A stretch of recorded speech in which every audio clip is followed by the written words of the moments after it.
Assalamualaikum warahmatullahi wabarakatuh. Perkenalkan, nama saya Raisa Gusina Diana dengan NIM 190101113 dari Teknik Perminyakan C19. Presentasi kali ini saya akan membahas mengenai tugas teknik pemboran 1, yaitu membahas tentang mud circulation time from surface to surface, kemudian drilling program, dan yang terakhir daily drilling report atau DDR. Untuk pembahasan yang pertama mengenai waktu yang dibutuhkan untuk lumpur bersirkulasi. Data sumur yang diketahui TD-nya itu 7.000 feet plus 3 digit NIM masing-masing, sehingga didapatkan 7.113 feet. Kemudian diameter bitnya itu 8,5 inch dan kedalaman cashwell itu 2.000 feet dengan menggunakan casing 9,5/8 inch. Kemudian untuk inside diameter casingnya 8,921 inch. Lalu data drill string-nya itu untuk ODDC-nya ini 6,5 inch dengan kedalaman total drill collar-nya itu 1.000 feet. Kemudian untuk outside diameter drill pipe-nya ini 5 inch. Kemudian untuk mencari kedalaman drill pipe-nya ini kita bisa menggunakan rumus TD dikurang dengan DC sehingga didapatkan total DP-nya ini 6.113 feet. Kemudian untuk inside diameter drill collar-nya ini 2,13/16 inch atau 2,8125 inch. Kemudian untuk IDDP-nya ini 4,276 inch. Lalu untuk data pompa P sirkulasi pada kecepatan normalnya 2000 psi pada 60 stroke per menit. Kemudian untuk P sirkulasi pada 30 stroke per menit yaitu 500 psi. Yang ditanya berapa lama total waktu untuk mud atau si lumpur bersirkulasi dari surface to surface. Sebelumnya di sini saya akan menjelaskan sedikit mengenai sirkulasi lumpur. Sirkulasi lumpur di dalam pemboran itu merupakan hal yang sangat penting dikarenakan sirkulasi lumpur ini salah satu fungsinya yaitu mampu mengontrol tekanan formasi, di mana nantinya si lumpur ini mampu untuk mencegah terjadinya loss circulation maupun kick. Selain itu, fungsi dari lumpur juga untuk mengangkat cutting sehingga tidak terdapat cutting yang menumpuk di bawah permukaan. Kemudian untuk alur sirkulasi lumpur pemboran sendiri yaitu dimulai dari mateng, kemudian ke mud pump, lalu dipompakan melalui suction line, kemudian standpipe, kemudian rotary hose, kemudian kelly, lalu swivel, lalu dia masuk ke drill string, kemudian lumpur tersebut keluar melalui nozzle yang berada di bit atau di mata bor. Lalu dia melalui anulus, kemudian keluar melalui lubang anulus, kemudian masuk ke return line, kemudian ke shaker tank, kemudian ke degauger, kemudian ke descender, lalu desalter. Kemudian apabila lumpur tersebut mengandung gas, maka dia dimasukkan ke dalam degauger. Lalu apabila lumpur tersebut sudah terpisahkan dengan cutting, maka lumpur tersebut akan ditaruh atau disimpan di mud tank. Kemudian kembali lagi ke soal, Untuk mencari waktu sirkulasi lumpur, langkah pertama yang dilakukan itu mencari volume drill stringnya terlebih dahulu. Komponen drill string ini terbagi menjadi dua, yaitu ada drill pipe dan juga drill collar, di mana untuk mencari volume drill pipe ini kita bisa menggunakan rumus IDDP kuadrat per 1029,4 dikali panjang dari si drill pipe-nya sendiri. Untuk IDDP-nya itu diketahui 4,276 inch. Sedangkan untuk panjang drill pipe-nya 6.113 feet. Sehingga didapatkan volume drill pipe-nya itu 108,55 barrel. Kemudian untuk mencari volume drill collar dengan menggunakan rumus IDDC kuadrat per 1029,4 dikali panjang drill collar. Untuk IDDC-nya sendiri yaitu 2,8125 inch. Kemudian untuk panjang drill collar-nya yaitu 1000 feet. Sehingga didapatkan volume DC-nya yaitu 7,68 barrel. Kemudian untuk mencari volume drill string-nya ini bisa dengan menjumlahkan volume drill pipe dan drill collar, sehingga didapatkan 116,23 barrel. Kemudian langkah yang kedua yaitu mencari volume annulus, di mana volume annulus ini terbagi menjadi 3 bagian. Yang pertama ada volume annulus dari si drill collar, kemudian ada volume annulus dari drill pipe open hole, dan ada volume annulus dari drill pipe case hole. Nah, untuk volume annulus drill collar ini bisa dicari dengan menggunakan rumus OH kuadrat min ODDC kuadrat per 1029,4 dikali panjang DC. Untuk OH-nya sendiri ini sama dengan diameter bit, maka 8,5 inch. Kemudian untuk ODDC-nya 6,5 inch. Lalu untuk panjang drill collar-nya yaitu 1000 feet. Maka didapatkan volume annulus yaitu 29,14 barrel. Kemudian untuk volume annulus drill pipe open hole bisa dicari dengan menggunakan rumus OH kuadrat min ODDP kuadrat per 1029,4 dikali kedalaman drill pipe open hole. OH-nya 8,5 inch dan untuk ODDP-nya 5 inch.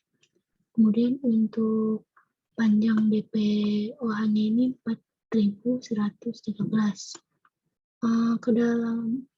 Panjang atau kedalaman DP OH ini bisa dicari dengan mengurangi total panjang dari drill pipe dikurangi dengan panjang dari drill pipe case hole yaitu 6.113 dikurangi dengan 2.000 sehingga didapatkan 4.113. Maka volume annulus DP open hole-nya yaitu 188,79 barrel. Kemudian untuk volume drill pipe case hole bisa dicari dengan menggunakan rumus inside diameter casing kuadrat dikurang outside diameter drill pipe kuadrat per 1029,4 dikali panjang drill pipe case hole.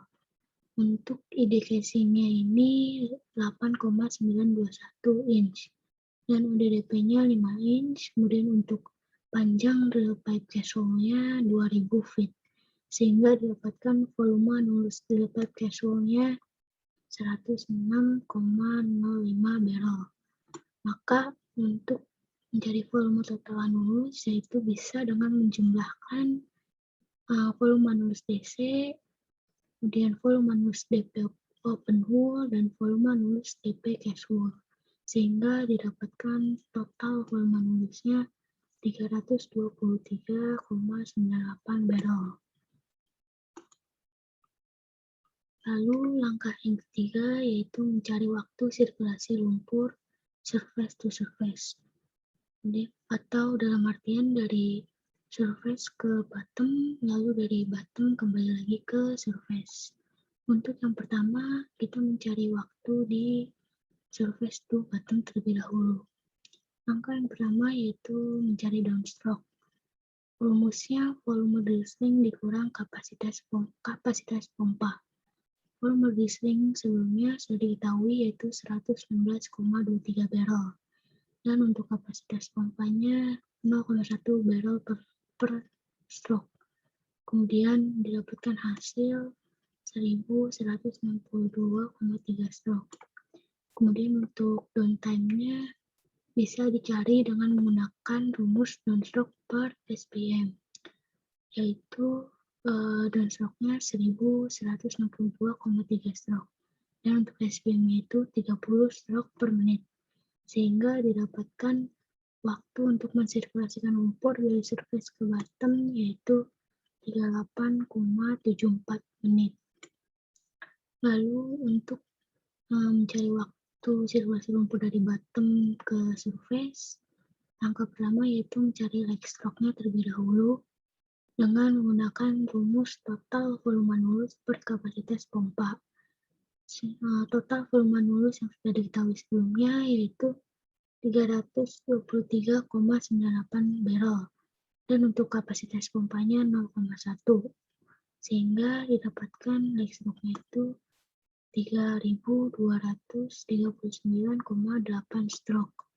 Kemudian untuk leg time-nya bisa dicari dengan menggunakan rumus leg stroke dikurang dengan SPM, yaitu leg stroke-nya 3.239,8 stroke dibagi dengan 30, sehingga didapatkan waktu untuk mensirkulasikan lumpur dari bottom ke surface yaitu 107,99 menit.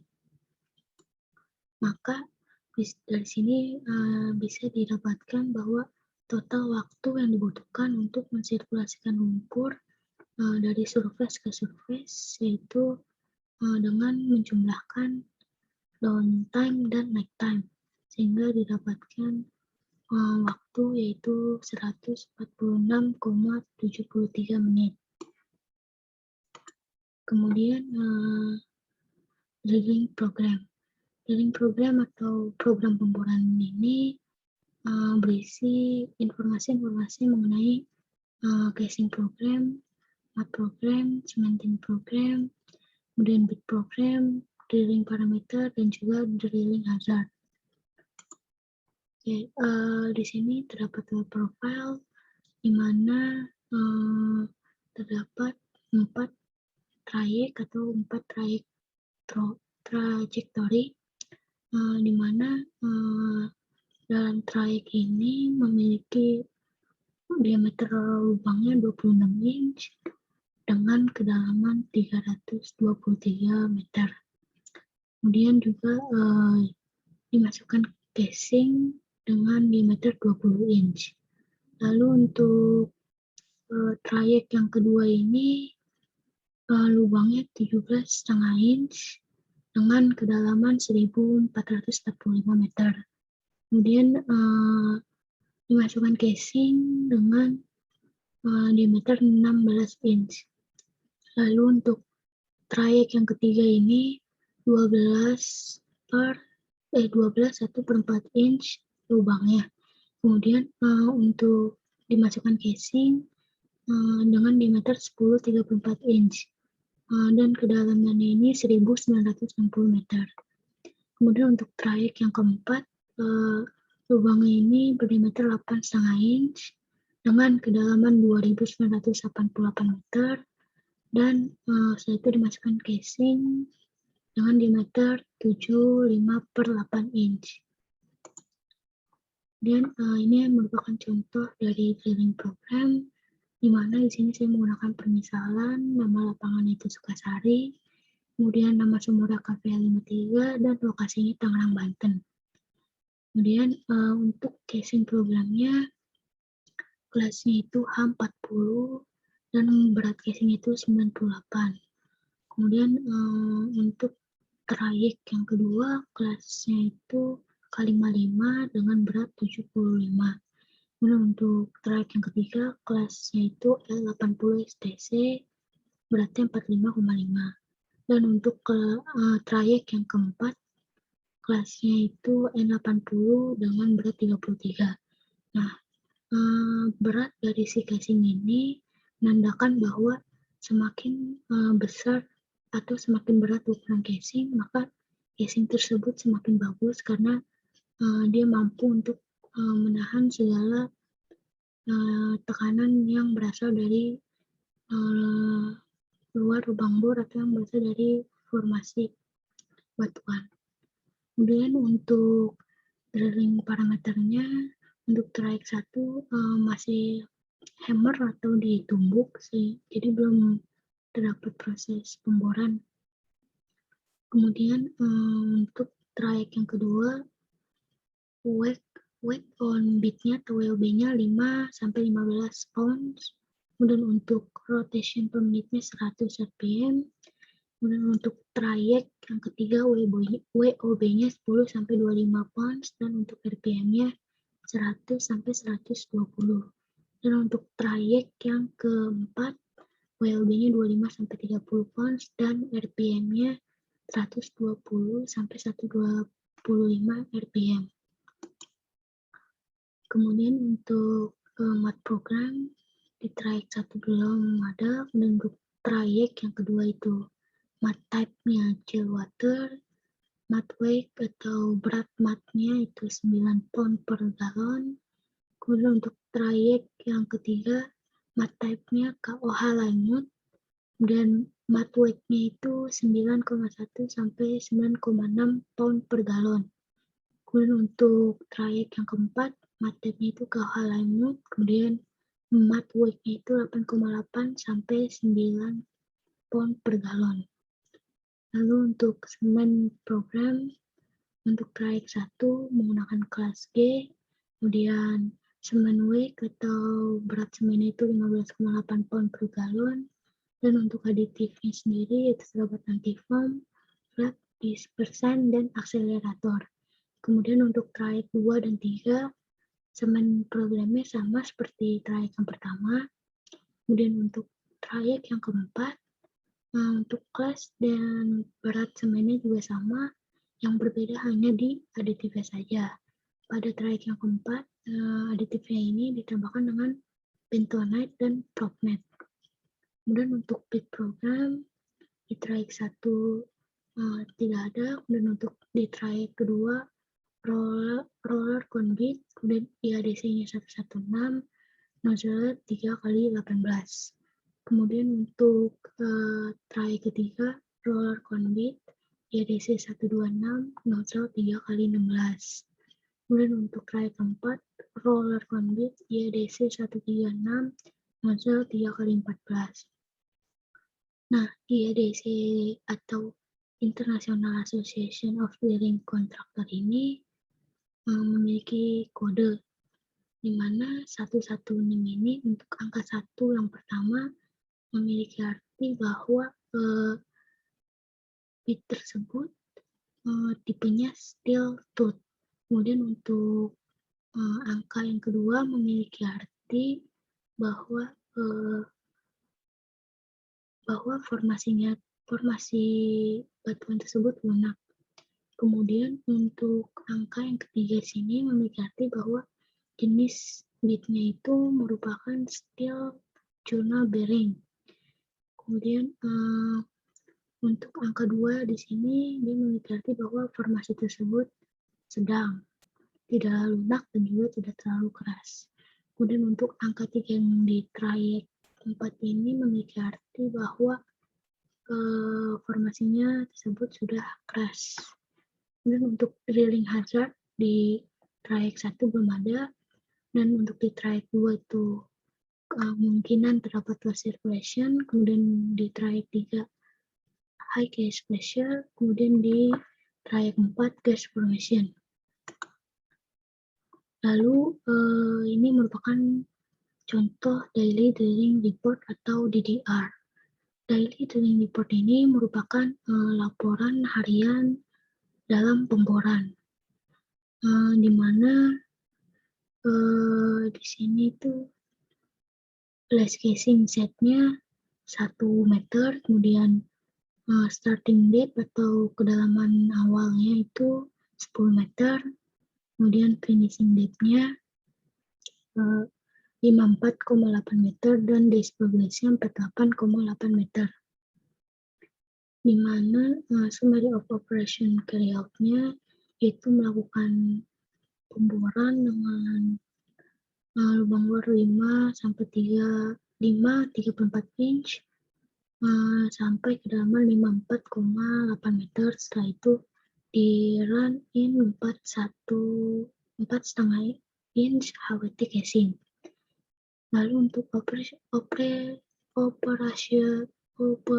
breakdown untuk jam pertama kali dimulai yaitu jam 6 memakan durasi 10 menit pada kedalaman 10 meter dilakukan pre-start meeting. Kemudian yang kedua, wait on TO to get to site pada kedalaman 10 meter juga dengan durasi 2 jam 20 menit. Kemudian melakukan pemboran sampai kedalaman 46 meter. Durasinya 3 jam 30 menit. Kemudian breakdown with compressor, durasinya 2 jam. Lalu melakukan pemboran mencapai kedalaman 54,8 meter dengan durasi 1 jam 30 menit. Kemudian short gear for pull out dengan durasi 1 jam. Lalu trip out of full dengan durasi 30 menit. Dan yang terakhir run in 4,5 inch HWT casing dengan durasi 1 jam. Kemudian untuk formation description-nya, literature description-nya mix of dolomite conglomerate, di mana dia ini berada pada kedalaman 0 sampai 43 meter. Kemudian untuk hidrologi description yang kedua yaitu 40 sampai 60% shell dark gray silty with conglomerate quartz highly weathered dari kedalaman 43 meter sampai 54,8 meter. Dan untuk formasi name-nya sini saya memberi permisalan. Yang pertama itu anggrek dan yang kedua ini transition dari zona anggrek ke cendana. Kemudian untuk estimated daily and cumulative well cost-nya itu untuk cost yang hari kemarin itu 18.900 US dollar. Kemudian untuk cost yang hari ini itu 20.300 US dollar. Sehingga dikumulasikan menjadi 39.200 US dollar. Oke, mungkin itu saja yang dapat saya jelaskan. Kurang lebihnya mohon maaf. Wassalamualaikum warahmatullahi wabarakatuh.